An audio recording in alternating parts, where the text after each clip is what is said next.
Dahil muna natin, champurado, tsaka fish lumpia, sangkagat, of course, fish Shanghai. Oh, that works. Sabi sa akin ni Mami Elsa, bangus pala yung ginamit yung protein, pero ang preparation is parang tinapa. Grabe yun, it works. Sweet and savory. Panalo yan. Okay, diretso tayo dito sa sinigang. Sabi sa akin ni Ate Rose, yun daw meat or yung pork na ginamit is lechon. Unang sip ko sa kanya, actually nasahan ko nga ng konti yung pagka luto, yung flavor profile ng lechon eh.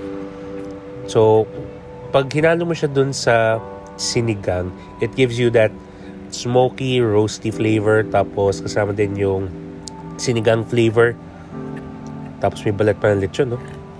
Completely submerged dun sa sinigang. Solid. Panalo yan.